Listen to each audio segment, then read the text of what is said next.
Hello everyone and welcome back to my channel. So, in this video we will discuss about verbs and types of it. Verbs मतलब क्रिया होता है. हम सब जानते हैं क्रिया की क्या परिभाषा है, यानी कि जिससे भी हमें किसी भी काम के होने या करने का पता चले उसे क्रिया कहते हैं. सिंपल भाषा में बोले तो verbs are doing words. अब इसके दो मेन टाइप्स होते हैं. We have transitive verbs and intransitive verbs.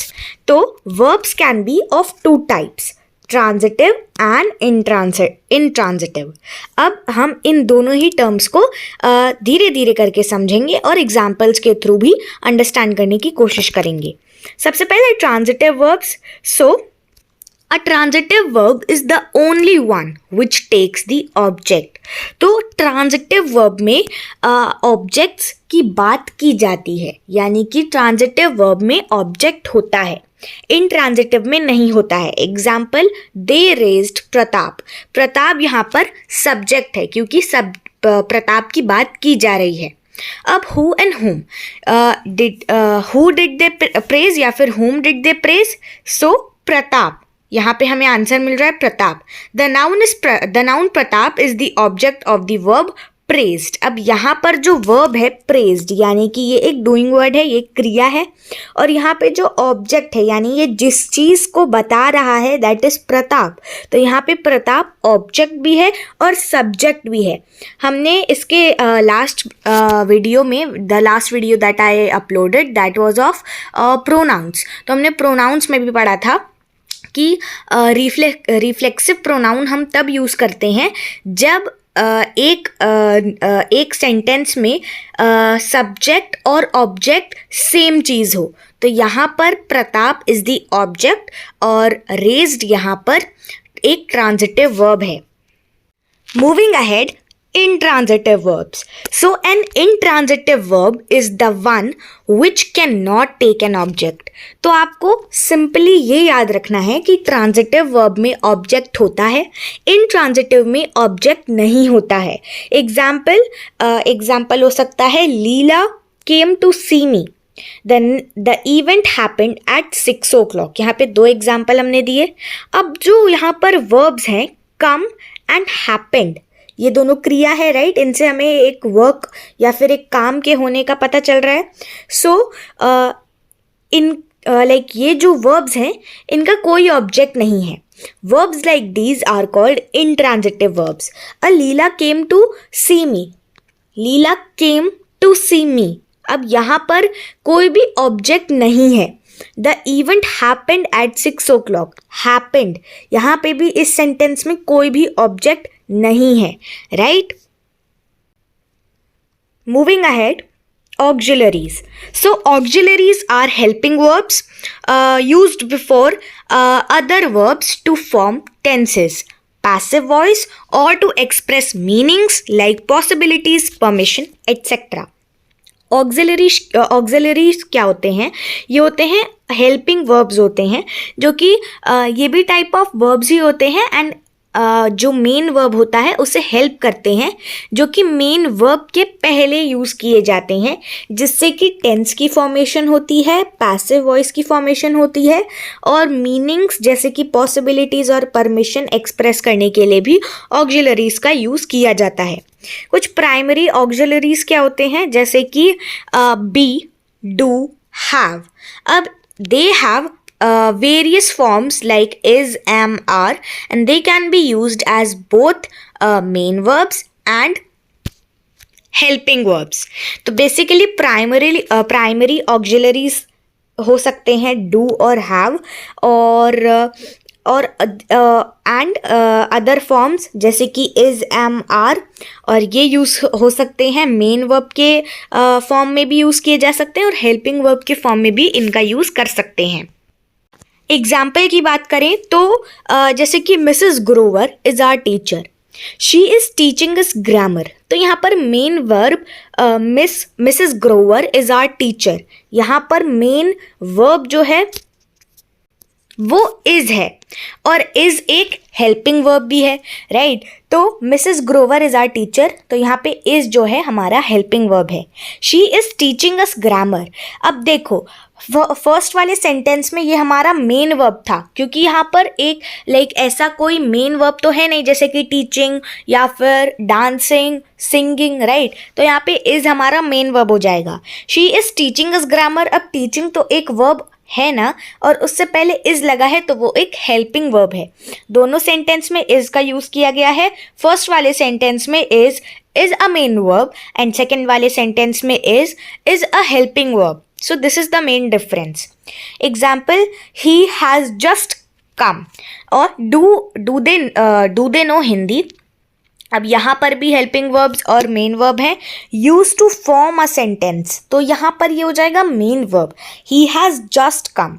Use to form a question, do they know Hindi, तो यहाँ पर भी ये हो जाएगा मेन वर्ब, क्योंकि यहाँ पर कोई ऐसा एक पास्ट कंटिन्यूअस टेंस का वर्ब नहीं है, राइट।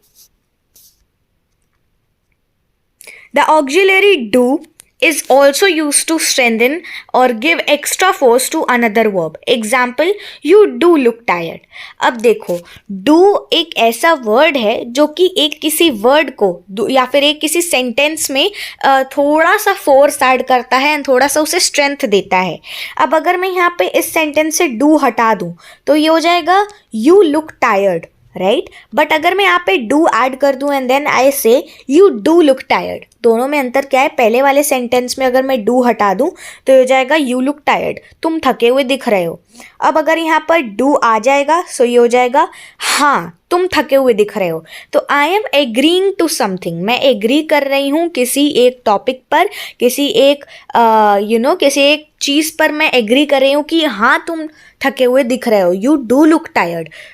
एंड अगर ये होता यू लुक टायर्ड तो तुम थके हुए दिख रहे हो, राइट। तो इसमें ये अंतर है।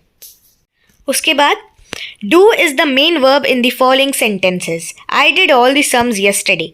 अब डू का पास्ट टेंस हो जाता है डिड। हम ऑलरेडी पढ़ चुके हैं टेंसेस के बारे में, राइट। तीनों वीडियो मैं अपलोड कर चुकी हूँ अपने चैनल पे, past tense, future tense and present tense. तो यहाँ पर ये कुछ सेंटेंसेस है जहाँ पे बताया जा रहा है कि यहाँ पे डू मेन वर्ब है।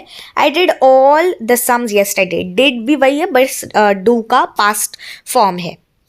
अब मॉडल्स क्या होते हैं? ऑक्सिलरीज जैसे कि can, could, may, might, will, shall, should, must and ought are modals. ये मॉडल्स कहलाते हैं। मॉडल्स का सिर्फ एक ही फॉर्म होता है और उनकी कोई एंडिंग नहीं होती है, जैसे कि एस से कोई एंडिंग नहीं होगी, ईडी से कोई एंडिंग नहीं होगी, आईएनजी से कोई भी एंडिंग नहीं होगी, राइट। तो ये मॉडल्स कहलाते हैं। Example, can he lift this bag या फिर can he lift this baggage. तो यहाँ पे कैन क्या है? मॉडल है। We use can, could और may when we are asking for permission to do something. हम can, could और may का कब यूज़ करते हैं? जब हम परमिशन किसी से मांग रहे हैं। When we are asking for permission किसी भी चीज़ को करने के लिए। Can I see your photos? तो मैं किसी से परमिशन मांग रही हूँ, मैं किसी से उसके फोटोज़ के एक्सेस का परमिशन मांग रही हूँ कि क्या मैं तुम्हारे फोटोज़ देख सकती हूँ? Can I see your photos? तो यहाँ पे can मॉडल है। कुड का यूज कैसे हो सकता है? Could is more polite than can, may is more formal than can. अब यहाँ पे ये बताया गया है कि मैं कैन तो यूज़ कर सकती हूँ। Can I watch your show, can I borrow your eraser, can I wear your lower, can I borrow your hat, can I borrow your कुछ भी, राइट। तो यहाँ पे कैन हम किसी भी परमिशन के लिए यहाँ पर यूज़ करते हैं, परमिशन मांगने के लिए। While could is more polite. For example, could you please turn on the light. तो यहाँ पर ये ज़्यादा पोलाइट वे है किसी से भी पूछने का। While may is more formal than can. अब मे हम यूज़ करते हैं स्कूल में भी, right, that may I drink water, may I go to washroom, और मे आई स्टैंड, और मे आई रब द बोर्ड, राइट। तो मे ज़्यादा फॉर्मल होता है एंड मे हम ऐसी प्लेसेस पर जहाँ पे फॉर्मल स्पीकिंग ज़्यादा होती है वहाँ पर हम मे का यूज़ करते हैं। एंड कुड का यूज़ करते हैं जब हमें किसी से भी पोलाइट वे में बात करना होता है, और कैन नॉर्मली यूज़ करते हैं। When we give permission we use can और मे बट नॉट कुड।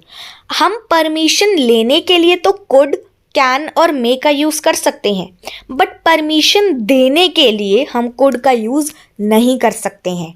अब फॉर एग्ज़ाम्पल किसी ने मेरे से पूछा कि can I borrow your pen. So अब मैं ये नहीं बोलूँगी yes you could borrow my pen, यहाँ पे कुड नहीं आएगा।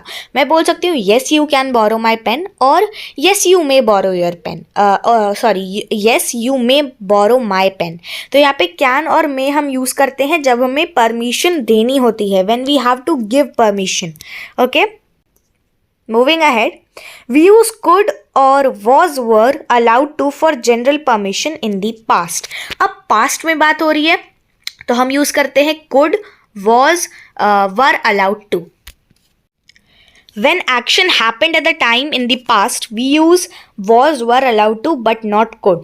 अब हमने ये देख लिया कि जब कोई एक्शन पास्ट में होता है और हम उसके बारे में बात करते हैं तो हम was, were allowed to use कर सकते हैं, बट हम could यूज़ नहीं करेंगे। Okay, we use can to talk about ability in the present और फ्यूचर। हम कैन यूज़ करते हैं प्रेजेंट के लिए, फ्यूचर के लिए, किसी भी एबिलिटी को एक्सप्रेस करने के लिए, बट हम पास्ट के लिए यूज़ नहीं कर सकते हैं।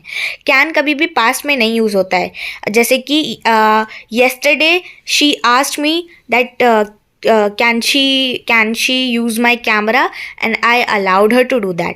बट ऐसे हम सेंटेंस नहीं बना सकते हैं क्योंकि कैन ये अगेंस्ट रूल है कि कैन को हम पास्ट टेंस में यूज़ कर सकते हैं किसी भी एबिलिटी के बारे में बात करने के लिए।